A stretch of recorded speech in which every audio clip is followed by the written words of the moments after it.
What we're doing, we're standing together as 10 fellow Australians from across the country.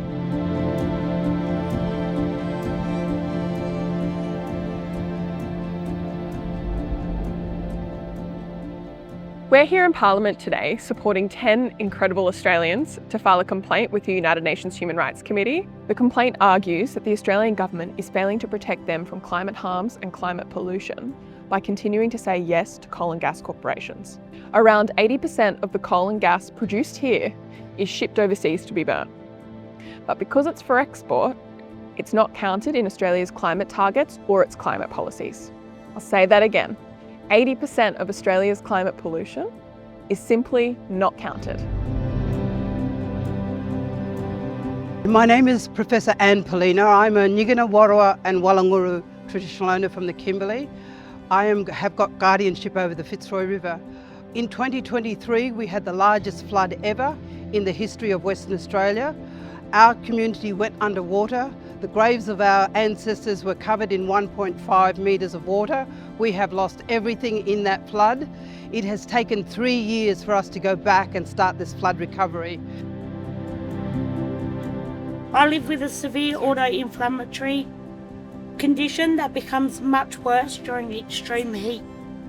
When I have a flare, it can feel like my skin is ripping and tearing. What I want people to understand is that climate change doesn't affect everyone equally. People living with disability, chronic illness, and poor quality housing are often hit first and hardest. But I also know how strong our communities are. We look after one another. I'm part of this case because I believe governments have a responsibility to do the same. My name is Barry Trail. I'm an environmental scientist and also a rural volunteer firefighter for over 10 years. Like all of us, I've seen massive increases in climate weather disasters. I've had friends and colleagues who've lost their houses to fire. Tragically, in 2009, on Black Saturday in Victoria, 2 friends of mine and their partners were killed in the Black Saturday fires, along with more than 170 Victorians on one day. We send overseas more than 4 times as much carbon, coal and gas as we burn here.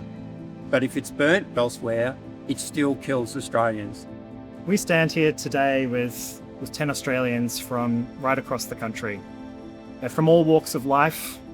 They're traditional owners, they're firefighters, they're teachers, they're nurses, they're grandparents, they're parents and they're young people. What has united them and brought them here today to Canberra is that they have all experienced terrifying impacts from Australia's coal and gas pollution. They've come here today to Parliament to call on the Australian government to confront the hard truth that all of those harms are fueled by Australian coal and gas. Together, they have filed a landmark human rights claim in the UN Human Rights Committee, saying that the Australian government continuing to say yes to Australian coal and gas was a violation of their rights to life, their rights to home, and their rights to culture.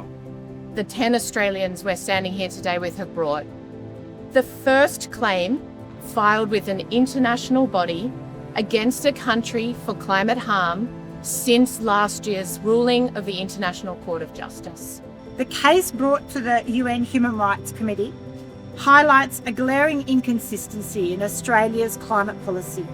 We're taking steps to reduce domestic emissions, but we continue to expand and support fossil fuel exports that drive global warming.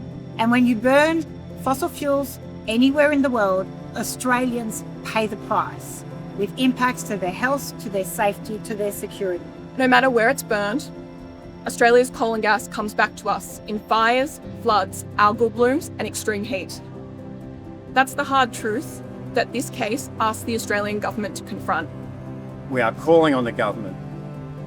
Stop saying yes to new coal and gas mines.